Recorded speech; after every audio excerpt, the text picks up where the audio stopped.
Dear student, last video में हमने Lenz law के बारे में एक्सप्लेन किया था। उसके एक्सपेरिमेंटल वेरिफिकेशन के बारे में पढ़ा था हमने, और उसका जो एनर्जी कंजर्वेशन होता है उसके बारे में हमने स्टडी किया था। ठीक है, नेक्स्ट है अब इसमें फ्लेमिंग राइट हैंड रूल। कि फ्लेमिंग राइट हैंड रूल से हम क्या कर सकते हैं, उसकी डायरेक्शन को फाइंड आउट कर सकते हैं कि सर्किट में मैग्नेटिक फ्लक्स के चेंज होने की वजह से जो हमारा करंट इंड्यूस होगा उस करंट की डायरेक्शन को एक तो हम लेंज लॉ से निकाल सकते हैं, ठीक है, और दूसरा जो होता है उसकी डायरेक्शन फाइंड आउट करने के लिए जो दूसरा रूल है वो है आपका फ्लेमिंग राइट हैंड रूल। तो फ्लेमिंग राइट हैंड रूल जो है ये आप 10th क्लास में भी कर चुके हो, तो सिर्फ इसमें आपको डायरेक्शन देखनी है।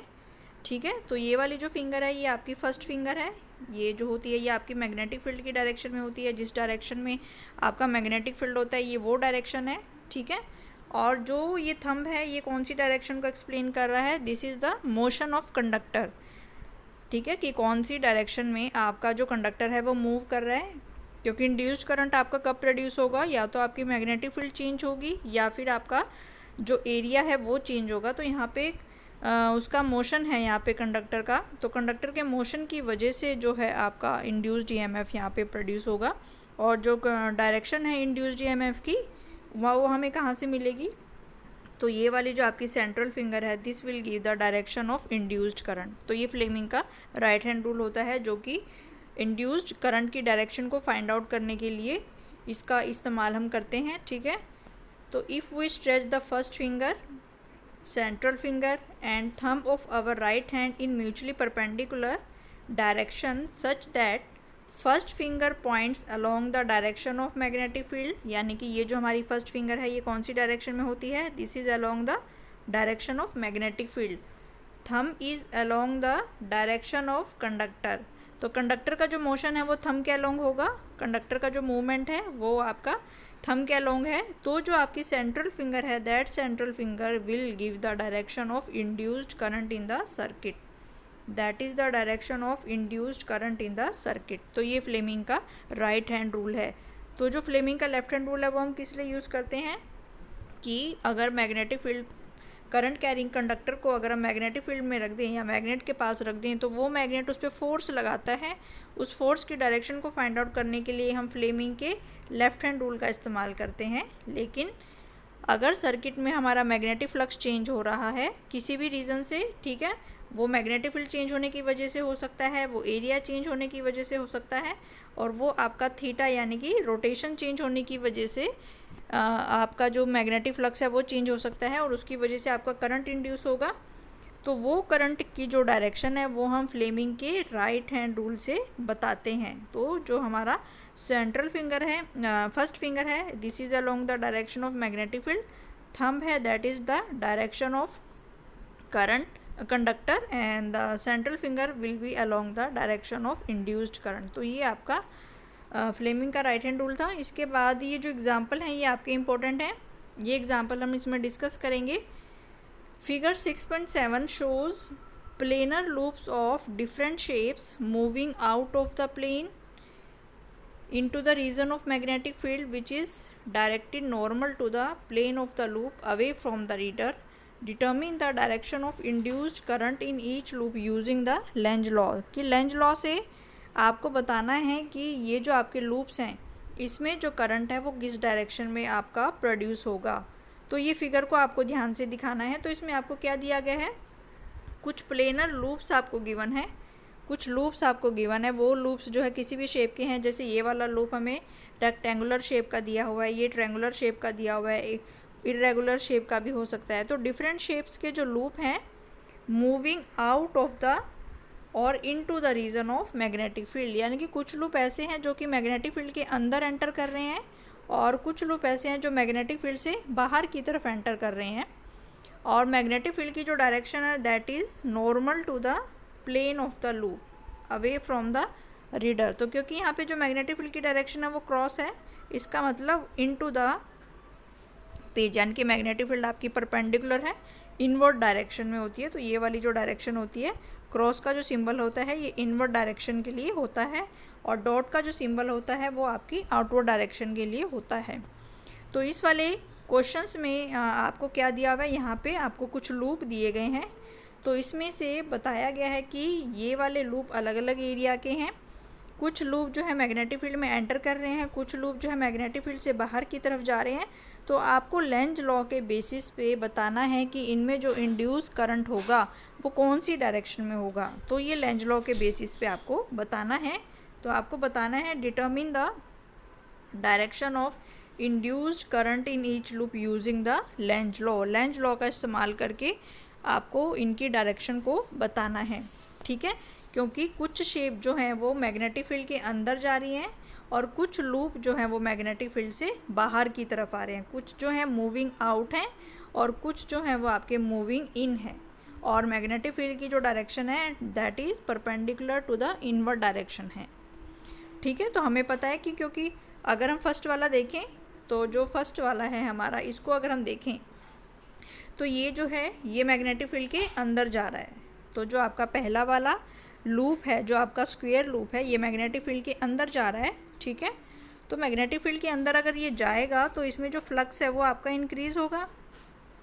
तो ये जो फ्लक्स है ये आपका इंक्रीज़ होगा। और सुबह हमने मॉर्निंग में क्या किया था कि ये जो स्क्वायर लूप के अंदर इंड्यूस्ड करंट प्रोड्यूस होगा और वो जो इंड्यूस्ड करंट की डायरेक्शन है वो किस डायरेक्शन में होगी कि वो इंक्रीज़ इन फ्लक्स का क्या करेगा, अपोज करेगा। इंक्रीज़ इन फ्लक्स जो है उसको वो अपोज करेगा कि ये जो फ्लक्स है ये आपका इंक्रीज़ नहीं होना चाहिए। इंक्रीज़ इन फ्लक्स को अपोज करेगा और करंट की जो डायरेक्शन होगी वो कौन सी होगी आपकी, anti clockwise, to oppose the increase in flux. Lenz law ने यही कहा था कि अगर करंट हमारा इस डायरेक्शन में होगा कि अगर फ्लक्स इंक्रीज़ हो रहा है तो वो उसकी इंक्रीज़ होने को अपोज करेगा और अगर वो डिक्रीज़ हो रहा है तो वो उसको डिक्रीज़ होने का अपोज करेगा। तो इस वाले फिगर में, ठीक है, तो यहाँ पे हम देख रहे हैं कि जो आपका ये फिगर 1 है, ठीक है। यहाँ पे ये वाला जो हमारा स्क्वायर लूप है, ये वाला जो स्क्वायर लूप है ये हमारा अंदर की तरफ जा रहा है, मैग्नेटिक फील्ड के अंदर जा रहा है ये।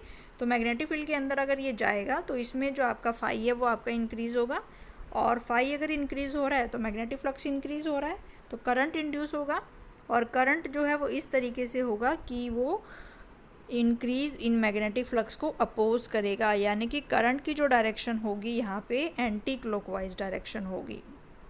तो इस फिगर में अगर हम देखें तो करंट की जो डायरेक्शन होगी एंटी क्लॉकवाइज डायरेक्शन होगी यहाँ पे, ठीक है। तो इस वाले में अगर हम देखें करंट की जो डायरेक्शन होगी वो एंटी क्लॉकवाइज होगी। तो एंटी क्लॉकवाइज डायरेक्शन कौन सी होगी आपकी, B along B C D A. तो ये एंटी क्लॉकवाइज डायरेक्शन होगी। तो स्क्वायर लूप में जो आपका करंट प्रोड्यूस होगा, इंड्यूस होगा, उसकी डायरेक्शन होगी बी सी डी ए, क्योंकि ये क्या करेगा, इंक्रीज़ इन मैग्नेटिक फ्लक्स को अपोज करेगा। तो उसको अपोज करने के लिए इसमें जो करंट इंड्यूस होगा वो एंटी क्लॉकवाइज डायरेक्शन में होगा। तो हम कौन से वाले से उसकी लूप की बात कर रहे हैं, ये जो हमें स्क्वायर लूप यहाँ पे दिया गया है, ठीक है। ऐसे ही अब हम सेकंड वाला देखते हैं। तो सेकंड वाले में आपको क्या दिया हुआ है, सेकंड वाले में ये आपको दिया गया है ये ट्रायंगल। तो ये ट्रायंगल जो है, ये वाला लूप जो है ये बाहर की तरफ जा रहा है, मैग्नेटिक फील्ड से बाहर की तरफ जा रहा है। तो मैग्नेटिक फील्ड से अगर ये बाहर की तरफ जाएगा तो इसका जो फ्लक्स है ये क्या होगा, इसका फ्लक्स जो है वो डिक्रीज़ होगा। तो फ्लक्स के डिक्रीज़ होने की वजह से मैग्नेटिक फ्लक्स चेंज हो रहा है, ठीक है। तो इसका मतलब मैग्नेटिक फ्लक्स चेंज होगा तो करंट इंड्यूस होगा। तो करंट इंड्यूस इस डायरेक्शन में होगा कि वो डिक्रीज़ इन फ्लक्स को अपोज करेगा, यानी कि वो चाहेगा कि ये जो फ्लक्स है ये डिक्रीज़ नहीं होना चाहिए। करंट इस डायरेक्शन में इंड्यूस होगा कि फ्लक्स को अपोज करेगा, वो डिक्रीज़ इन फ्लक्स को अपोज करेगा। तो इसमें जो करंट की डायरेक्शन कौन सी होगी, इसमें फिर जो करंट है वो आपका क्लॉकवाइज डायरेक्शन में होगा। यानी कि ये अगर आपका ट्रायंगल है, ठीक है, तो क्योंकि ये डिक्रीज़ इन फ्लक्स को अपोज कर रहा है तो इसमें जो करंट होगा ये आपका क्लॉकवाइज डायरेक्शन में होगा, ठीक है। तो इस डायरेक्शन में ये करंट होगा आपका, this is the direction of clockwise, ठीक है। यानी कि ये अगर ए है, ये सी है और ये बी है, तो क्लॉकवाइज डायरेक्शन में जो करंट होगा आपका अलोंग ए सी बी, ठीक है। तो इस वाले ट्रायंगल में जो आपका करंट आएगा अलोंग ई सी बी, तो इसमें जो है वो आपका क्लॉकवाइज डायरेक्शन में करंट आएगा, ठीक है। सिमिलरली ये वाला जो फिगर आपको दिया गया है, this is the third figure है यहाँ पे। तो ये वाला जो फिगर है इसको अगर हम ध्यान से देखें, ये भी जो है क्या है, मैग्नेटिक फील्ड से बाहर की तरफ जा रहा है। तो मैग्नेटिक फील्ड से बाहर की तरफ जाएगा तो इसका मैग्नेटिक फ्लक्स भी क्या हो जाएगा, डिक्रीज़ हो जाएगा। तो इसके अंदर जो करंट इंड्यूस होगा वो भी डिक्रीज़ इन मैग्नेटिक फ्लक्स को अपोज करेगा। तो वो चाहेगा कि उसका जो मैग्नेटिक फ्लक्स है वो डिक्रीज़ नहीं होना चाहिए, ठीक है। तो इसमें भी जो करंट है वो कैसे प्रोड्यूस हो जाएगा, इसमें भी जो करंट है वो आपका क्लॉकवाइज डायरेक्शन में इंड्यूस होगा, ठीक है। तो इसमें जो करंट है वो भी आपका क्लॉकवाइज डायरेक्शन में होगा। तो यहाँ पे क्लॉकवाइज डायरेक्शन आपकी कैसी होगी, ये वाली। तो ये वाली जो डायरेक्शन है ये क्लॉकवाइज है। तो इसको हम क्या लिखेंगे, along A B C D A, ठीक है। तो इसमें भी जो करंट है वो क्लॉकवाइज डायरेक्शन में है। तो यही आपको बताना था। तो इसमें हमने देखा कि जो पहले वाली फिगर है उसमें जो है वो पहले वाला जो लूप है वो मैग्नेटिक फील्ड के अंदर आ रहा है, तो उसमें जो है फाई बढ़ रहा है, तो ये फाई के बढ़ने को अपोज करेगा। और करंट इसमें हमने देखा कि पहले वाले जो स्क्वायर लूप है, स्क्वायर लूप में जो करंट है वो आपका एंटी क्लॉकवाइज है, ठीक है। फिर हमने देखा जो दूसरे वाला है, दूसरे वाला जो हमारा फिगर है वो मैग्नेटिक फील्ड से बाहर की तरफ जा रहा है, यानी कि उसका जो फ्लक्स है वो डिक्रीज़ हो रहा है। तो इसमें जो करंट इंड्यूस होगा वो आपका क्लॉकवाइज डायरेक्शन में होगा, ठीक है। और सिमिलरली सेम वही जो हमारा थर्ड है, ये भी हमारा मैग्नेटिक फील्ड से बाहर की तरफ जा रहा है, तो इसका फ्लक्स भी जो है डिक्रीज़ होगा। और डिक्रीज़ इन फ्लक्स को अपोज करने के लिए इसके अंदर जो आपका करंट प्रोड्यूस होगा वो आपका क्लॉकवाइज डायरेक्शन में होगा। तो यहाँ पे हमारा क्लॉकवाइज डायरेक्शन में है, तो ये डायरेक्शन हमें लिखनी है यहाँ पे, ठीक है। तो ये इसने बताया गया है कि पहले वाले फिगर में जो आपका मैग्नेटिक फ्लक्स है वो इंक्रीज़ हो रहा है, मैग्नेटिक फ्लक्स जो है वो इंक्रीज़ हो रहा है, तो जो करंट है वो इंक्रीज़ इन फ्लक्स को जो है वो अपोज करेगा। और उसमें जो इंड्यूस्ड करंट की डायरेक्शन होगी वो along the path B C D A B, यानी कि जो हमने यहाँ पे बताई है। तो along the B C D A B, तो along the B C D A B, तो ये वाली जो हो जाएगी ये आपकी एंटी क्लॉकवाइज डायरेक्शन हो जाएगी, ठीक है। तो ये आपकी एंटी क्लॉकवाइज डायरेक्शन यहाँ पे हो जाएगी। सिमिलरली, ठीक है, सेम दोनों में, बाकी दोनों में जो होगी वो आपकी क्लॉकवाइज डायरेक्शन होगी। तो ये इसमें लिखा हुआ है कि जो सेकंड वाला है उसमें जो मैग्नेटिक फ्लक्स है वो आपका डिक्रीज़ हो रहा है ट्रायंगल वाले में से, और जो करंट इंड्यूस होगा वो डिक्रीज़ इन मैग्नेटिक फ्लक्स को क्या करेगा, अपोज करेगा। और उसमें जो करंट की डायरेक्शन होगी वो आपकी क्लॉकवाइज डायरेक्शन होगी। पहले वाले में जो थी वो एंटी क्लॉकवाइज डायरेक्शन है और दूसरे वाले में जो है वो क्लॉकवाइज डायरेक्शन है, ठीक है। सिमिलरली जो हमारा नेक्स्ट वाला है इर्रेगुलर शेप वाला, जो इर्रेगुलर शेप वाला है वो भी हमारा बाहर की तरफ जा रहा है मैग्नेटिक फील्ड से, मैग्नेटिक फील्ड से जो है वो बाहर की तरफ जा रहा है, तो जो उसका मैग्नेटिक फ्लक्स है वो भी हमारा डिक्रीज़ हो रहा है। तो जो इंड्यूस्ड करंट होगा वो कौन सी डायरेक्शन में होगा, सो दैट जो अपोज करेगा, वो जो फ्लक्स आपका चेंज हो रहा है, डिक्रीज़ हो रहा है, उसको अपोज करेगा।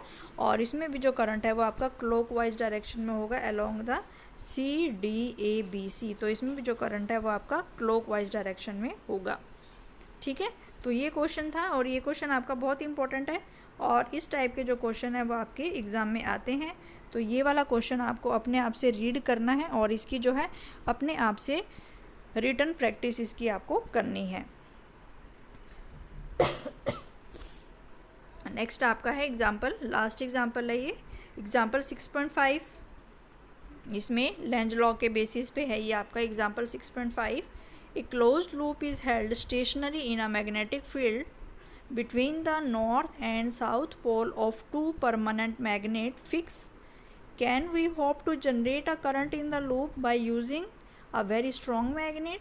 तो इसमें क्या दिया गया है, इसमें कहा है कि आपका कोई एक क्लोज्ड लूप है, कोई भी आपका एक लूप है, उसको आपने मैग्नेटिक फील्ड में रख दिया है, ठीक है, मैग्नेटिक फील्ड में रख दिया है। और मैग्नेटिक फील्ड के दो पोल्स होते हैं, एक नॉर्थ पोल होता है, एक साउथ पोल होता है। तो परमानेंट मैग्नेट जो है वो फिक्स है, परमानेंट मैग्नेट फिक्स है, इसका मतलब कि आपकी मैग्नेटिक फील्ड चेंज नहीं हो रही है।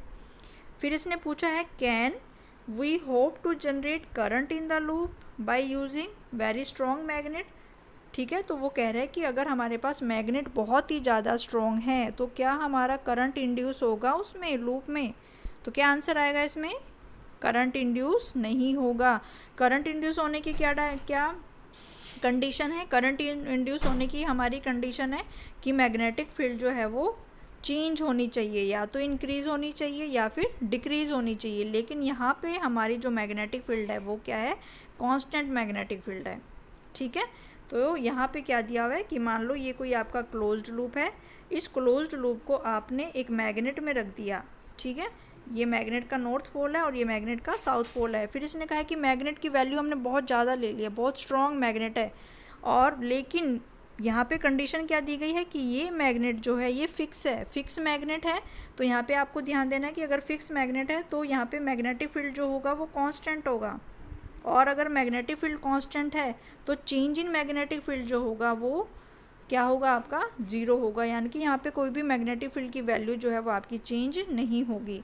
तो मैग्नेटिक फील्ड अगर कांस्टेंट है तो इसका मतलब कि बी की वैल्यू तो चेंज नहीं हो रही है। तो हमें पता है कि करंट जो है वो कब इंड्यूस होता है कि या तो बी की वैल्यू आपकी इंक्रीज़ होनी चाहिए या बी की वैल्यू जो है वो आपकी डिक्रीज़ होनी चाहिए। लेकिन यहाँ पे बी की वैल्यू जो है वो आपकी कांस्टेंट है। तो चाहे आप कितना भी स्ट्रॉन्ग मैग्नेट ले लो, जब तक आपके मैग्नेटिक फील्ड की वैल्यू चेंज नहीं होगी तब तक आपका करंट इंड्यूस नहीं होगा। ठीक है, तो ये क्वेश्चन इसमें था। आई होप सभी को समझ में आ गया होगा ये, तो यही इसमें बताना था। ठीक है, तो जब तक आपका मैग्नेटिक फील्ड वेरी नहीं करेगा, जब तक आपकी मैग्नेटिक फील्ड चेंज नहीं होगी तब तक आपका करंट इंड्यूस नहीं होगा। तो यही इसमें बताया गया है कि स्टेशनरी की जो आपका लूप है, लूप भी स्टेशनरी है और जो मैग्नेटिक फील्ड है वो भी आपकी फ़िक्स है। ठीक है, क्योंकि मैग्नेट आपके फ़िक्स हैं तो मैग्नेटिक फील्ड भी फ़िक्स हो जाएगी।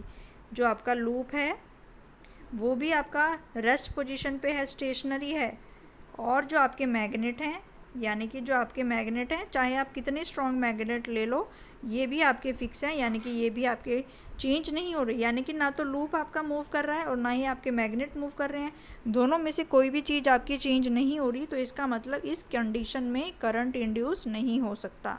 ठीक है, तो ये था आपका क्वेश्चन नंबर 1। इसके बाद बी पार्ट इसमें दिया गया है, a closed loop moves normal to the constant electric field. यानी कि एक क्लोज्ड लूप है that moves normal to the constant electric field, तो वो इलेक्ट्रिक फील्ड के नॉर्मल आपका मूव कर रहा है between the plates of a charge capacitor. Is the conductor induced in the loop, तो क्या जो उसमें करंट इंड्यूस होगा when it is wholly inside into the region between the capacitor plate or when it is partially outside the plates of the capacitor।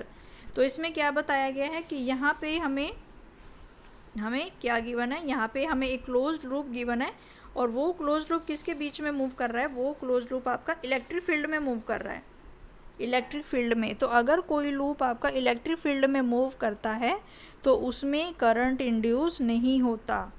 ठीक है, तो current induce की value क्या आएगी, 0। तो अगर वो आपका इलेक्ट्रिक फील्ड में मूव कर रहा है तो इलेक्ट्रिक फील्ड के चेंज होने की वजह से आपका करंट इंड्यूस नहीं होता। करंट इंड्यूस किसकी वजह से होता है, मैग्नेटिक फील्ड चेंज होने की वजह से। तो अगर आपकी इलेक्ट्रिक फील्ड चेंज हो रही है तो इलेक्ट्रिक फील्ड के चेंज होने से कोई करंट इंड्यूस नहीं होता, उसके लिए आपकी जो मैग्नेटिक फील्ड है वो आपकी चेंज होनी चाहिए। तो बी वाले का आंसर भी क्या आएगा, 0। ठीक है, तो बी वाले का आंसर भी क्या आएगा, 0। इसके बाद फिर यहाँ पे दिया गया है question number C, part C यहाँ पे दिया गया है, a rectangular loop and a circular loop are moving out of a uniform magnetic field to a field free region with a constant velocity v, in which loop do you expect the induced EMF to be constant. तो किस में जो होगा आपका induced EMF जो होगा वो constant होगा during the passage out of the field region. ठीक है, तो उसने कहा है कि ये दो फिगर हैं आपके, ये दोनों ही क्या है आपके मैग्नेटिक फील्ड से बाहर की तरफ जा रहे हैं। मैग्नेटिक फील्ड आपकी perpendicular into the plane of paper है। ठीक है, तो ये जो है ये वाला जो स्क्वायर लूप है ये भी आपका मैग्नेटिक फील्ड से बाहर की तरफ जा रहा है, और ये जो सर्कल है ये भी आपका मैग्नेटिक फील्ड से बाहर की तरफ जा रहा है। तो उसने कहा है कि किस में जो इंड्यूस्ड ईएमएफ है वो कांस्टेंट होगा। अब इंड्यूस्ड ईएमएफ तो दोनों में ही होगा, इसमें भी जो है वो करंट आपका इंड्यूस होगा। ये वाला जो फिगर है इसमें ये बाहर की तरफ जा रहा है, फ्लक्स डिक्रीज़ हो रहा है, तो इसमें भी जो है इंड्यूस्ड ईएमएफ आपका प्रोड्यूस होगा। और जो ये सर्कल वाला है इसमें भी जो है आपका इंड्यूस्ड ईएमएफ जो है वो प्रोड्यूस होगा। तो आपको ये बताना है कि इंड्यूस्ड ईएमएफ तो दोनों में प्रोड्यूस हो रहे हैं, लेकिन कांस्टेंट किस में होगा। ठीक है, तो आपको ये बताना है कि इंड्यूस्ड ईएमएफ की जो वैल्यू है वो कांस्टेंट किस में होगी।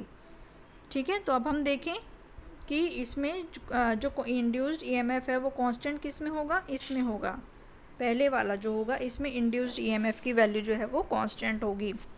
ठीक है, तो इसमें अगर हम थोड़ा थोड़ा देखें कि इसमें अगर हम सर्कल इसके स्क्वायर के बारे में देखते हैं यहाँ पे, तो अगर हम यहाँ पे देखें स्क्वायर के बारे में यहीं पे बना लेते हैं, तो ये स्क्वायर मान लो, स्क्वायर का पहले इतना सा रीजन मान लो बाहर आया है, तो पहले ये स्क्वायर का इतना सा पोर्शन बाहर निकल के आएगा मैग्नेटिक फील्ड से। यानी कि अगर हम देखें इसको बहुत सारे पार्ट्स में अगर हम डिवाइड कर लें, ठीक है, तो इसको हमने इक्वल पार्ट्स में डिवाइड कर लिया, यानी कि ये जो स्क्वायर लूप है ये आपकी मैग्नेटिक फील्ड से बाहर की तरफ जा रही है। ठीक है, तो हमने देखा कि इसके अगर हम एरिया में इसको डिवाइड करें, यहाँ पे ये फर्स्ट एरिया, ये सेकंड एरिया, क्योंकि ये सारे एरिया जो है आपके मैग्नेटिक फील्ड से बाहर की तरफ आ रहे हैं, तो पहला एरिया जो मैग्नेटिक फील्ड से बाहर आएगा वो भी कैसा है, वो भी इसी शेप का है। इससे नेक्स्ट एरिया जो मैग्नेटिक फील्ड से बाहर आएगा वो भी इसी शेप का है। इससे नेक्स्ट एरिया जो मैग्नेटिक फील्ड से बाहर आएगा वो भी इसी शेप का है। तो हम देख रहे हैं कि सारे एरिया जो हैं वो आपके सेम हैं। इसका मतलब डी ए जो है वो किस केस में कांस्टेंट है, वो आपका स्क्वायर में कांस्टेंट है। तो ईएमएफ की वैल्यू हमें पता है, इंड्यूस्ड ईएमएफ किसके बराबर होता है, phi is equal to B into A, यानी कि मैग्नेटिक फील्ड तो कांस्टेंट है, इसके लिए एरिया कांस्टेंट होना चाहिए। तो अब हमें देखना है कि एरिया किस केस में कांस्टेंट है। ठीक है, तो ये हमें देखना है आपको। तो यहाँ पे हमने देखा कि ये जो आपका स्क्वायर लूप है इसको अगर हम बहुत सारे पार्ट्स में डिवाइड कर लें, ठीक है, तो ये अगर आपका स्क्वायर पार्ट है, तो अगर आप इसको बहुत सारे पार्ट्स में डिवाइड कर लो तो सारे के सारे एरिया जो हैं वो एक जैसे हैं। तो ठीक है, तो हम देख रहे हैं कि सारे के सारे जो एरिया हैं वो एक जैसे हैं। तो इस केस में मैग्नेटिक फ्लक्स जो है आपका phi is equal to B into A, तो वो किस केस में कांस्टेंट रहेगा, क्योंकि इस केस में एरिया, तो यानी कि पहले केस में इतना एरिया बाहर निकल के गया, फिर दूसरे केस में इतना एरिया बाहर निकल के गया, फिर थर्ड केस में इतना एरिया बाहर निकल के गया, यानी कि हर केस में जो एरिया आपका मैग्नेटिक फील्ड से बाहर निकल के जा रहा है उसका जो शेप है, उसका जो एरिया है वो क्या है, आपका कांस्टेंट है। तो इस केस में जो इंड्यूस्ड ईएमएफ है वो किस में कांस्टेंट होगा, आपका पहले वाले में। और अगर हम दूसरे वाले में चेक करें, तो अगर हम सर्कल है, ये सर्कल है, इसको अगर हम बहुत सारे पार्ट्स में बांटें, तो पहला एरिया ये, तो ये दूसरा एरिया, ये तीसरा एरिया, तो अगर हम इसको बहुत सारे पार्ट्स में डिवाइड करें तो इसका एरिया जो है वो कांस्टेंट नहीं है। तो पहला जो एरिया है वो इतना है, दूसरे वाला जो एरिया है वो इतना है, तीसरे वाला जो एरिया मैग्नेटिक फील्ड से बाहर जा रहा है वो इतना है, और जो लास्ट वाला एरिया है वो इतना है। तो इसमें हम देख रहे हैं कि हमारा जो एरिया के केस में जो हमारा एरिया है वो कांस्टेंट नहीं है, और हमारा जो सर्कल के केस में जो हमारा एरिया है वो कांस्टेंट है। तो इसलिए हम देख रहे हैं कि इसके के केस में अगर हम इसको बहुत सारे पार्ट्स में डिवाइड कर लें तो हर केस में जो आपका एरिया निकल के जाएगा वो कांस्टेंट होगा स्क्वायर के केस में, लेकिन सर्कल के केस में ऐसा नहीं है। सर्कल के केस में पहले छोटा एरिया जाएगा फिर बड़ा एरिया जाएगा, यानी कि एरिया जो है इसमें बार बार चेंज हो रहा है। ठीक है, तो इस केस में जो एरिया है सर्कल के केस में जो है वो बार बार चेंज होता है, लेकिन स्क्वायर के केस में जो एरिया है वो आपका बार बार कांस्टेंट रहता है। इसीलिए यहाँ पे इंड्यूस्ड ईएमएफ जो होगा वो फर्स्ट केस में कांस्टेंट होगा, सेकंड केस में कांस्टेंट नहीं होगा। तो इसके बाद फिर यहाँ पे दिया गया है predict the polarity of the capacitor in the situation described in the figure 6.9, कि यहाँ पे ये जो आपकी एक ऐसे सर्कल है, ठीक है, और इस सर्कल में ये दो प्लेट्स आपकी लगी गई हुई हैं। यहाँ पे एरिया ए है, ये वाली जो प्लेट है ये ए प्लेट है और ये वाली जो प्लेट है बी। तो आपको बताना है कि पोलैरिटी बतानी है। पोलैरिटी का मतलब किस पे जो है वो प्लस चार्ज होगा, आपको जो है पोलैरिटी बतानी है। तो यानी कि ये जो ए प्लेट है और ये बी प्लेट है इन पे कौन सा चार्ज होगा ये आपको बताना है। ठीक है, तो यहाँ पे जो मैग्नेट है, ये वाला जो मैग्नेट है ये आपका इस तरफ मूव कर रहा है। मैग्नेट का जो साउथ पोल है वो इस तरफ मूव कर रहा है, आपका कोयल की तरफ, इस वाली कोयल की तरफ ये साउथ पोल आपका मूव कर रहा है। तो यानी कि यहाँ पे भी कौन सा पोल डेवलप हो जाएगा, यहाँ पे भी आपका साउथ पोल डेवलप हो जाएगा इसको अपोज करने के लिए, क्योंकि ये वाला मैग्नेट जो है आपका कोयल की तरफ मूव कर रहा है तो मैग्नेटिक फ्लक्स इंक्रीज़ कर रहा है। तो इस इंक्रीज़ इन मैग्नेटिक फ्लक्स को अपोज करने के लिए इस वाली कोयल में जो कौन सा पोल डेवलप हो जाएगा, आपका साउथ पोल डेवलप हो जाएगा। और साउथ पोल में जो करंट की डायरेक्शन होती है वो कौन सी होती है, आपकी क्लॉकवाइज डायरेक्शन होती है। ठीक है, तो हम देखेंगे कि ये वाली जो कोयल है, इस वाली कोयल में, ठीक है, ये वाला जो पोल है ये साउथ पोल हो जाएगा। तो साउथ पोल में जो करंट की जो डायरेक्शन है वो आपकी क्लॉकवाइज डायरेक्शन जो होगी ये आपकी प्रोड्यूस हो जाएगी, क्लॉकवाइज डायरेक्शन। ठीक है, तो अब ये जो है, ये जो कैपेसिटर है, अब ये क्या बन जाएगा, ये एक आपका एनर्जी सोर्स बन जाएगा। यानी कि ये अब किस में चेंज हो जाएगा, ये अब आपका सेल में चेंज हो जाएगा। ठीक है, तो ये जो है ये आपका एक सेल में, अगर मैं इसको ऐसे कहूँ तो ये जो है आपका एक सेल में चेंज हो जाएगा। ठीक है, और हमें पता है कि करंट की जो डायरेक्शन है सेल के अंदर आपकी नेगेटिव प्लेट से पॉजिटिव प्लेट की तरफ होती है, और बाहर वाले सर्किट में है जो है वो पॉजिटिव से नेगेटिव प्लेट की तरफ होती है। ठीक है, तो ये जो है ये अब आपका, ठीक है, तो यहाँ पे ये है, इस तरीके से हमें पता है कि इसमें जो है ये साउथ पोल डेवलप हो जाएगा, क्योंकि ये जो है मैग्नेट आपका इसकी तरफ आ रहा है, तो इसके अंदर साउथ पोल से साउथ पोल आपका रिपेल होगा इंक्रीज इन मैग्नेटिक फ्लक्स को अपोज करने के लिए। तो यहाँ पे जो है आपकी साउथ पोलैरिटी आ जाएगी, यानी कि जो करंट है वो आपका क्लॉकवाइज डायरेक्शन में होगा। ठीक है, तो क्लॉकवाइज डायरेक्शन में अब हमें पता है कि जो आपका ये जो कैपेसिटर है ये अब आपका क्या बन जाएगा, एक एनर्जी सोर्स बन जाएगा। ठीक है, तो हमें पता है कि बाहर इसमें सेल के अंदर जो करंट है वो आपका पॉजिटिव से नेगेटिव की तरफ फ्लो करता है, और सेल के अंदर का जो करंट है वो आपका नेगेटिव टर्मिनल से पॉजिटिव टर्मिनल की तरफ फ्लो करता है। ठीक है, तो इसका मतलब कि ये वाली जो प्लेट है बी, ये आपकी नेगेटिव चार्ज हो जाएगी, और ये वाली जो प्लेट बी है ये आपकी पॉजिटिव चार्ज हो जाएगी। यानी कि जो ये प्लेट ए है ये आपकी पॉजिटिव चार्ज होगी, और ये जो बी है ये आपकी नेगेटिव चार्ज होगी। ठीक है, तो ये आपकी पोलैरिटी है, क्योंकि ये अब आपका एक एनर्जी सोर्स बन गया है, क्योंकि यहाँ से आपका करंट इंड्यूस हो गया है। तो ये कैपेसिटर जो है ये किस में चेंज हो जाएगा, ये सेल में चेंज हो जाएगा, और सेल में जो करंट है आपका वो नेगेटिव से पॉजिटिव की तरफ फ्लो करता है, और बाहर वाले सर्किट में पॉजिटिव से नेगेटिव की तरफ फ्लो करता है। तो यानी कि नेगेटिव जो बी वाली प्लेट है वो नेगेटिव चार्ज है, और जो ए वाली प्लेट है वो आपकी पॉजिटिव चार्ज है। तो डियर स्टूडेंट, मैंने इसमें आपको बहुत इजी तरीके से सारे क्वेश्चंस आपको एक्सप्लेन करने की कोशिश की है। तो ये सारे क्वेश्चंस आपको वीडियो देखने के बाद खुद से रीडिंग करने हैं, और रीडिंग करने के बाद अपने आप आपको बिना देखे कॉपी में सॉल्व करने की प्रैक्टिस करनी है।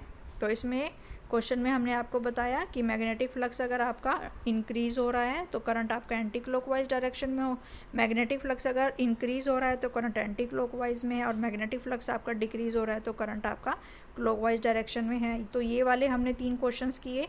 इसके बाद हमने पहले क्वेश्चन में किया कि अगर, इस वाले क्वेश्चन में हमने किया कि अगर कोयल भी रेस्ट में है और मैग्नेट भी रेस्ट में है तो कोई भी करंट इंड्यूस नहीं होगा। इस वाले क्वेश्चन में हमने किया कि अगर आपकी इलेक्ट्रिक फील्ड चेंज होती है तो इलेक्ट्रिक फील्ड के चेंज होने से आपका करंट इंड्यूस नहीं होता, करंट इंड्यूस होने के लिए मैग्नेटिक फील्ड में चेंज होना ज़रूरी है। और इस क्वेश्चन में हमने देखा कि आपके पास दो लूप दिए गए हैं, एक आपका स्क्वायर लूप है और एक आपका सर्कुलर लूप है। तो दोनों ही में मैग्नेटिक फ्लक्स जो है वो प्रोड्यूस होगा। तो किस में जो है constant magnetic induced EMF produce होगा, क्योंकि इसमें जो एरिया चेंज हो रहा है वो आपका कांस्टेंट है। स्क्वायर का जो एरिया वो कांस्टेंट है, लेकिन जो सर्कल का एरिया है वो कांस्टेंट नहीं है। तो स्क्वायर लूप में जो आपका करंट इंड्यूस होगा वो, या इंड्यूस्ड ईएमएफ प्रोड्यूस होगा वो कांस्टेंट होगा। ठीक है, और लास्ट क्वेश्चन में हमसे पूछी गई थी कि ये जो प्लेट्स ए और बी लगाई गई हैं इनकी पोलैरिटी बतानी है कि किस पे पॉजिटिव चार्ज होगा और किस पे नेगेटिव चार्ज होगा। फिर हमने देखा कि जैसे ये साउथ पोल आपका कोयल के नज़दीक आता है तो ये इसके साउथ पोल को अपोज करने की कोशिश करेगा। तो यानी कि यहाँ पे भी साउथ पोल आपका डेवलप हो जाएगा, और हमें पता है जब कोयल में साउथ पोल डेवलप हो जाता है तो करंट की पोलैरिटी क्या हो जाती है, आपकी क्लॉकवाइज डायरेक्शन। ठीक है, तो इसका मतलब ये जो कैपेसिटर है ये अब एनर्जी सोर्स बन गया, यानी कि ये आपका एक सेल बन गया है यहाँ पे इस तरीके से। और बाहर वाले सर्किट में तो करंट आपका पॉजिटिव से नेगेटिव है, और अंदर में जो करंट फ्लो होता है आपके सेल के वो नेगेटिव टर्मिनल से पॉजिटिव टर्मिनल की होता है। तो यानी कि जो बी प्लेट है वो नेगेटिव चार्ज होगी और ए प्लेट जो है वो आपकी पॉजिटिव चार्ज होगी। Thank you.